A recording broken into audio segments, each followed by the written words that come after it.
Reikalingi namai, brangieji, reikalingi namai Lietuvoje. Kas parduodate namą, būtinai kreipkitės. Va čia mūsų reklama, kur matot mūsų reklamą, kur pamatysit, kontaktuokit namų brokerį, ar ne?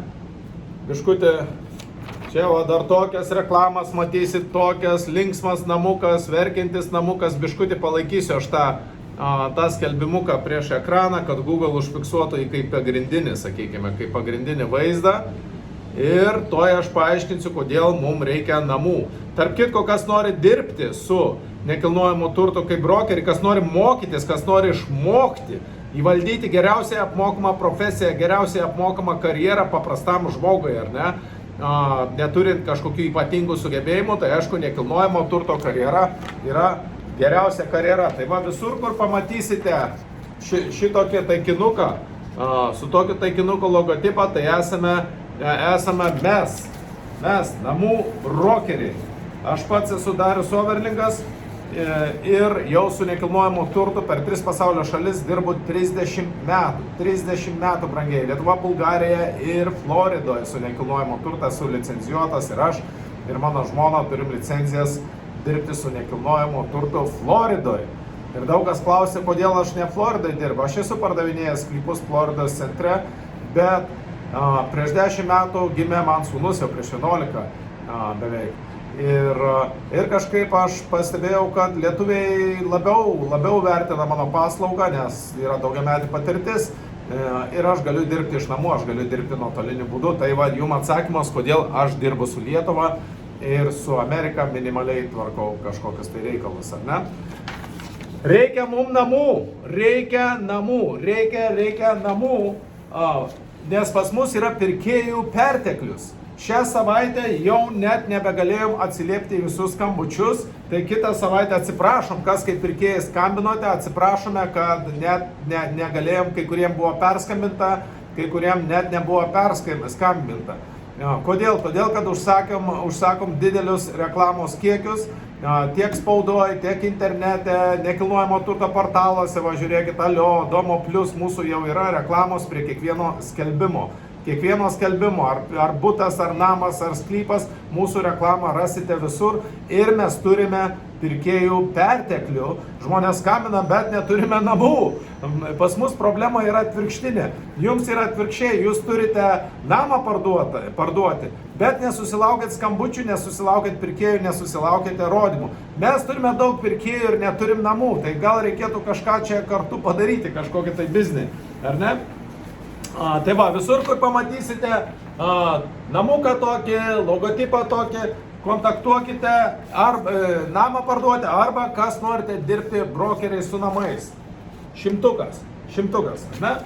Dabar kaip čia yra, kodėl jums nepavyksta parduoti namą ir jūs vis kainą mažinat ir vis tiek niekas nevažiuoja ir vis tiek niekas neskambina arba labai minimaliai, arba važiuoja, bet neperka. Kas čia yra, kame yra problema? O pas mus yra atvirkščiai, pas mumis ir skambučių labai daug, ir jų vis daugės, kitą savaitę dar daugiau reklamos išeina, ne? Jų vis daugės, turime daug skambučių, vyksta daug rodymų į namus ir vyksta greiti pardavimai, lyginant su kitais pardavėjais. Kodėl taip yra? Todėl, kad aš pastebėjau žmonės, pardavėjai, tiesiog nežino, kaip tą namą pardavinėti, ne? Ir aš čia esu pasirašęs kelis komponentus, nuo ko priklauso, aš tam netgi atskirą video įrašą padarysiu, įrašysiu, reiškia, kodėl nepavyksta pardavėjams patiems parduoti, arba jeigu galų gale pavyksta, tai jie parduoda savo namą 10, 15, 20% pigiau. Klausykite įdėmiai. Jums pardavėjai, kurie džiūgaujat, kad pardavėt namą patys, šaunuoliai, jūs praradote nuo 10 iki 20% kainos. Jūs praradote nuo 10 iki 20% nuo to, kiek galėjote gauti. Dabar, kodėl taip nutiko? Todėl, kad turbūt pagrindinis yra daug komponentų, nuo ko priklauso, ar parduotas turtas bus greitai, ar bus aukštesnė kaina. Pagrindinis, žmonės galvoja, kad pagrindė reklama. Ir taip, mes irgi sakom, kad marketingas yra karalius, bet tas neteisingas žmonių supratimas, pardavėjų supratimas, kas yra reklama. Kas yra tas marketingas? Reiškia, tai mes marketingą atliekam, sakykime, jeigu lyginti su pardavėju, tai 100 kartų stipresnį marketingą. 100 kartų, neperdėsiu. Čia neper. 100 kartų yra gaunamas stipresnis efektas. Kodėl? Todėl, kad mes per daug metų žinome, kaip patraukti pirkėjų dėmesį, kaip susilaukti, kur reklamuotis, kada reklamuotis, kelintą valandą reklamuotis, ar ne? Mes žinome tos niuansus, mes žinome tos dalykus. Čia vienas dalykas. Kitas dalykas, pardavėjai galvoja, nu tai ką jūs kitaip padarysit, aš jau įdėjau į skelbį, į arodą įdėjau. Nu ką jūs kitaip padarysit? Reiškia, pardavėjai galvoja, jeigu jau tu įdėjai skelbimą į skelbių ir arodą, tai jau visas pasaulis mato, visi pasižiūrėjo ir jeigu tau neskambina, vadinasi, tavo namas nepatinka. Absurdas visiškas, brangiai. Absurdas visų pirma, nors jums ten rodo 4000 peržiūrėjo, 5000, tas viskas yra bullshitas. Paaiškinsiu, kaip tai veikia. Reiškia, kai visų pirma, ar jūs turit galimybę patikrinti iš vidaus, kiek iš tikrųjų žmonių peržiūrėjo tą skelbimą? Jeigu neturit, ar ne? Vadinasi, ten galim prikabinti bet kokį skaičių. 5000, 25 000 ir jūs kaip ir turėsit tikėti, nes jūs negalit patikrinti. Bet jeigu, sakykime, vis tiek ten yra tvarka, kažką jie negali žmonių apgaudinėti, ar ne, su tais, tai žiūrėkit, kai rašo 4000 peržiūrų, nebūkit anekdotai, niekas nežiūrėjo jūsų skelbimą, 4 žmonės geriausiai atveju peržiūrėjo jūsų skelbimą. Tai va ten, kur tos širdutės, kur užsideda, o ten, kur paspaudžia, tai ten jau vis tiek reikalinga, kad būtų veiksmas, kad būtų siunčiamas signalas, nu tai va, kur tų širdučių 2, 3 ar 5 ar 10, tai žmonių pažiūrėjo, paspaudė širdutę, gal vėliau pasižiūrėsiu, bet tai visiškai nieko. O ten 2, 3 ar 4 ar 5 tūkstančiai, tai yra visiška nesąmonė. Jeigu jie ir fiksuoja, algoritmai tai fiksuoja, žiūrėkit, paėmė pasispaudė namai Klaipėdos rajone. Ir paėmė tai, su pirštu prabraukė, praskrido ten 200 skelbimų, ar ne?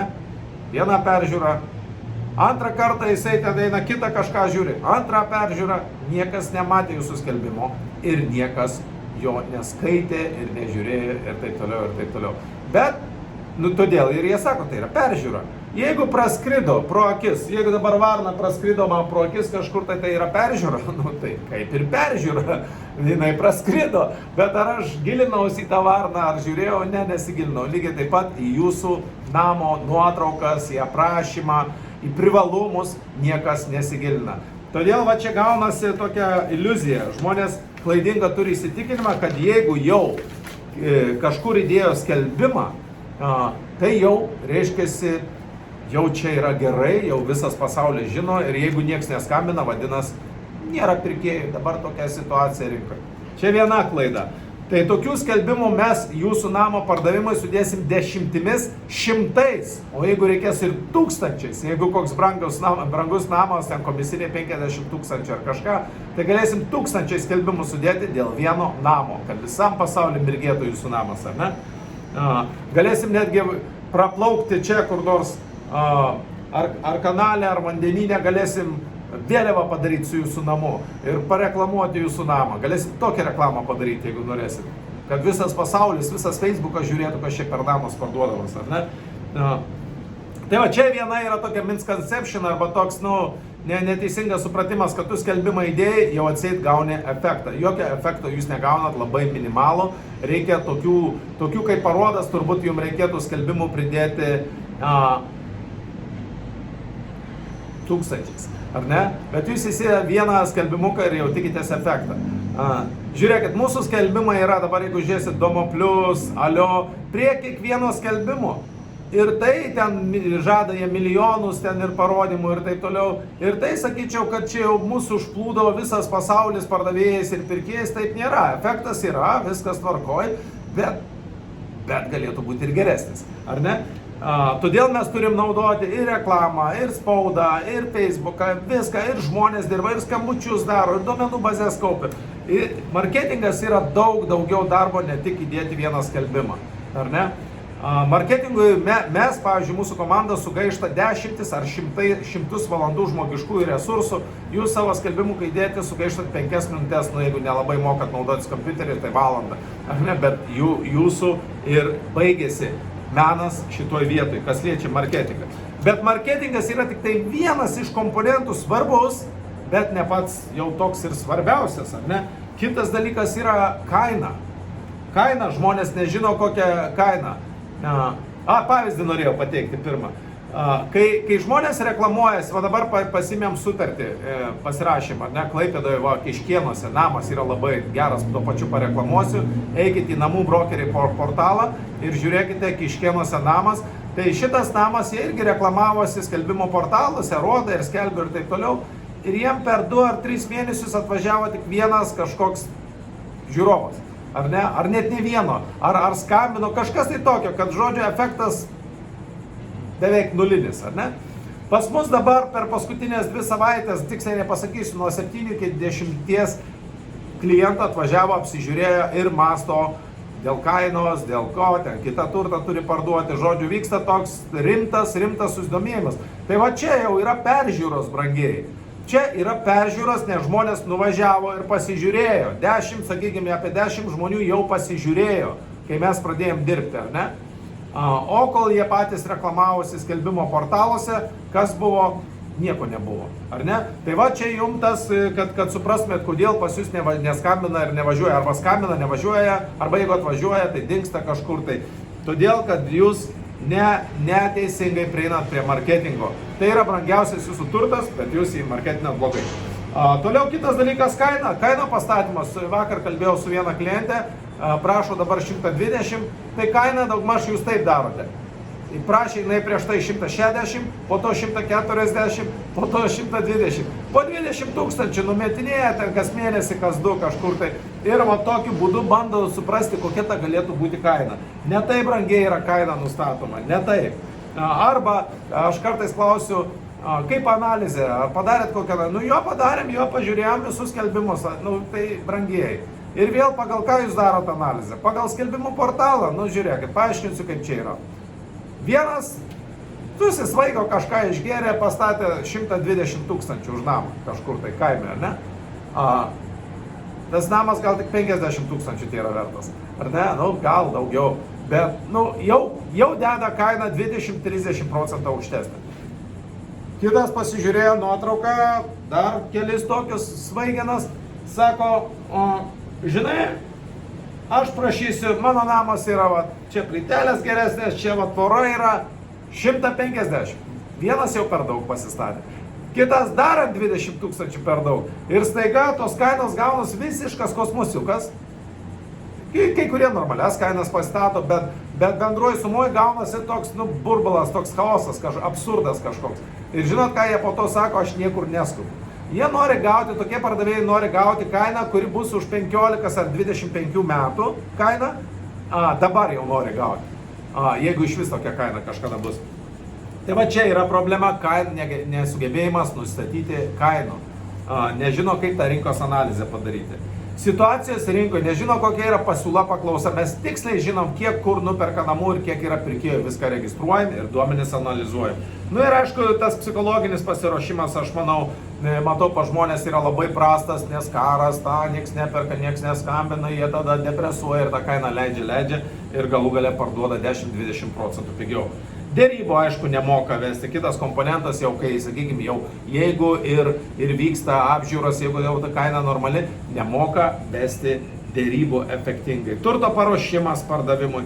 Daug yra komponentų, aš dabar visų, kaip sakant, jūs man pinigų nemokat už nemokamą konsultacijas ar coachingą, nes pastebėjom, mes padarom, jeigu aš per daug papasakoju pardavėjom detaliai, ką mes čia darom ir taip toliau, nu mes pagalvosim. Ir žiūrim sekančią dieną, kaip puola ir reklamą deda ir tas kainas, ir žodžiu, nuotraukas jau pakeičia ir taip toliau.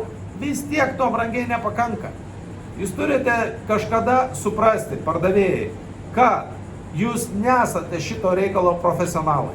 Jūs turit savo profesiją, ar vairuotojas, ar gydytojas, ar advokatas, ar gamykloje dirbat, ar remontuojat automobilius. Darom prielaidą, kad jūs tą reikalą darote labai gerai. O aš su savo komanda darau nekilnojamo turto pardavimus gerai, gal dėl to ir Majamyje gyvenu ant vandenyno pakrantės. Nes aš moku parduoti turtą, aš žinau tos visus komponentus ir juos sudėjus mes gauname kainą 10, 15, 20% aukštesnės kainos, nei jūs kada nors gyvenime gautumėt, brangieji. Bet tas va mentalitetas, aš geriau niekam nemokėsiu, nebrangiai. Aš gyvenau jau 20 metų, prieš 20 metų atvažiavau į Ameriką, paskutiniai 10 metų jau tik tai iš Amerikos vadovauju ir dirbu. Šitas šalis yra sėkminga, čia yra labai aukšti standartai ir verslui, ir finansai, ir technologijom, ir daugeliu dalykų. Tai yra praktiška šalis, čia daug kas kopijuoja, Kinija kopijuoja, Europa kopijuoja nuo Amerikos. Daug dalykų. Kodėl? Todėl, kad Amerika yra kūrybinė, išradinga. Jeigu žiūrėti vien patentų registravimą, Amerika prieš Europą laimi išradimais 1:7. Europa vieną kokį dalyką gerą sugalvoja išranda, Amerika 7. Reiškia, tai yra 7, tarp kitko įdomi statistika, 1:7, ar ne? O kaip mes paskaičiavom, tai pirkėjų rinkoje yra 1, o jam pasirinkimui namų yra 7. Ir vėl tas neatitikimas 1:7, ar ne? Tai va, žodžiu, mano patarimas, jūs turite ar automobilį remontuojat, ar advokatas, jūs imkite siauros specializacijos ir dar geriau, būkite dar geresni advokatai, dar geresni remontininkai, dar geresni gamyklos darbuotojai, dar geresnis Maximos pardavėjas.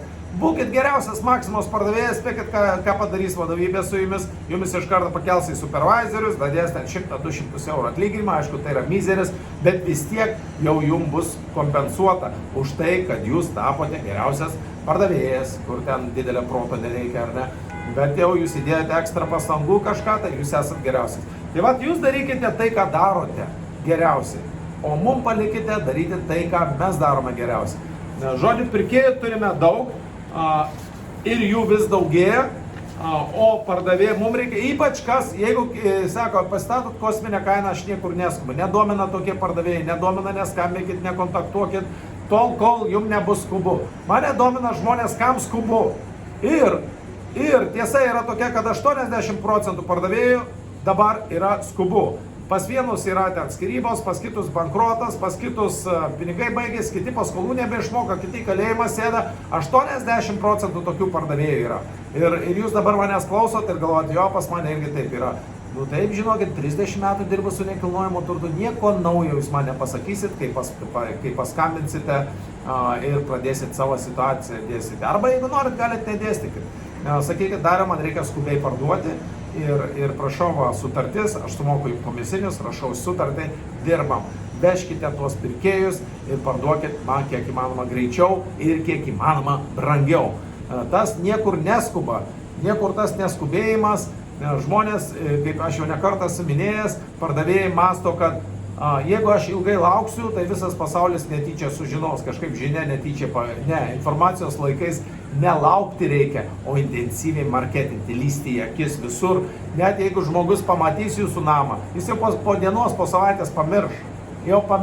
Ir dabar ant tiek žmogaus sąmonė yra perkrauta, visokie Facebookai, SMS-ai, pranešimai, dideli gyvenimo greičiai, jie apie jūsų namą, jeigu vakar žiūrėjo, šiandien jau jie nebeprisimena. Ir plus, kai yra pasiūla, 7 kartus didesnė negu paklausa. Tai ką, žodžiu, skambinkite, mes tikrai gausime kainą aukštesnę negu jūs patys, komisiniai taip mūsų yra brangus, mes brangiausi Lietuvoje, bet atskaičiavus mūsų komisinius, vis tiek jums lieka daugiau pinigų negu kitam pardavėjai. Kitaip tariant, mes įdėsim daugiau pinigų į jūsų kišenę. Daugiau pinigų ir tą parodysim statistiką, tą parodysim analizę, tą parodysim su kitais klientais, kurie reklamavosi tenai 2-3 mėnesius ir nieko nepavyko. Mes pradėjom dirbti rodymai, pardavimas. Ir aišku, komanda, brangiai, reikia man labai gerų darbščių žmonių. Nes kišam labai daug pinigų į marketingą ir man reikia, kad dabar ateina daug skambučių pirkėjų ir mes negalime jų apdoroti. Negalime, tai mano žmona net pradėjo dirbti, reiškės. Reikia mums gerų žmonių, gerų darbščių žmonių, kurie nori mokytis, kurie nori augti, kurie nori tobulėti, kurie nori gerai gyventi, būti finansiškai laisvi, nekilnojamo turto karjera jums. Ar ne, bet šitas video buvo pagrinde skirtas pardavėjams. Mums reikia namų, brangiai. Mums reikia namų. Visur, kur matote šitą logotipą, spauskite, kontaktuokite, skambinkite, nes mes jūsų namą parduosim ir greitai, ir brangiai. tą darau 30 metų ir tą darome su komanda. Yra paskirstyta, kas ką turi daryti. Mes nesam barbės šimtadarbės. Šiuo metu prekiaujame tik tai namais. Anksčiau pagrindė prekiavom butais, o dabar tik tai individualiais namais. Nesvarbu, ar lūšna už 20 000, ar už 50, ar už 100 000, ar namas už 500 000, ar milijoną, ar 5 milijonai. Jeigu Lietuvoje yra namas už 5 milijonus, būtinai sukontaktuokite mane. Aš pareklamuosiu jūsų namą netgi Amerikoje. Čia prapugdysim reklamą su jūsų namu multimilijoniniu, jeigu tokių Lietuvoje turite. Ir apie tai sužinos visas pasaulis. Atkreipsim dėmesį. Dėmesys lygu pinigai. Mes mokam atkreipti dėmesį, brangieji. Netgi šitas video aš atkreipiu jūsų dėmesį. Aš nesu dar vienas lietuviškasis agentas, kuris paima nuotraukas, padaro, įdeda skelbimą. Aš jums pranešimą transliuoju iš Majamio. Aš esu Majamio brokeris. Majamio brokeris parduos jūsų namą, brangieji. Kągi. Tai va, turėkite omeny tos visus komponentus, kur aš sakiau. Jeigu norit patys parduoti, jokių problemų. Tiesa, dabar dar kol kas į savo portalą mes galime įdėti už 100 eurų, įdėti galima skelbimą 6 mėnesių. 100 eurų 6 mėnesių. Taip pat, jeigu kas nori, galvojat, kad patys parduosit, gerai, mokėkite nuo 500 iki 1000 eurų už konsultaciją ir aš jums paaiškinsiu tiksliai po punkčiui, surašysiu kokį 50 punktų, ką ir kada jūs turit padaryti, kad pats netgi sugebėtumėt gauti kuo didesnę kainą. Jūs niekada negausite tokios kainos kaip aš, nes jūs nemokate, jūs neprofesionalas šitos srities. Bet vis tiek jūs gausite aukštesnę kainą negu kiti pardavėjai. Ir tai tikrai gausite, o ten užtenka ant kelių procentų gauti daugiau. Namai, jeigu namas kainuoja 100, 200, 300 tūkstančių, gauk 5% aukštesnę kainą, spėkit, kas tai gauna, 5 000, 10, 15 tūkstančių. Man susimokėsite už konsultaciją, už patarimus nuo 500 iki 1000 eurų ir jau būsite patys gudriausi pardavėjai savo rajone, savo kaime ar savo šalyje, ar ne, Lietuvoje. Tai va, toks video įrašas. Mums reikia namų. Kas manote, kad aš čia teisingai viską suaiškinau, kontaktuokite kuo skubiau ir pigus namai, netgi mūsų reklamai kažkur yra parašyta. Va, didelius ar mažus parduosime visus. Didelius ar mažus, visiškai nesvarbu. Ar namas už 10-20 tūkstančių, ar namas už 500 000 ar milijoną. Jokių problemų. Yra žmonių, kas turi, žinokit, milijonus ir yra žmonių, kas gali mokėti tik 10 000. Yra visas spektras pas mumis pirkėjų. Kągi, kur kontaktuoti? Pridėkit prie Facebooko namų brokeriai. Namų brokeriai čia būtų greičiausias būdas. Arba Skype'as, namų brokeriai, arba telefono numeris, va, skambinkit. 8660-22120. Arba telefonu skambinkite, arba į telefoną dar kartą 8660-22120. Namų brokeriai, kai pridėsit prie Skype'o, ten žmonės susimaišo, tas pats logotipas yra namų brokeriai iš mažųjų raidžių ir yra namų brokeriai iš didžiųjų. Ten, kur didžiosios raidės, ten yra pages, puslapis.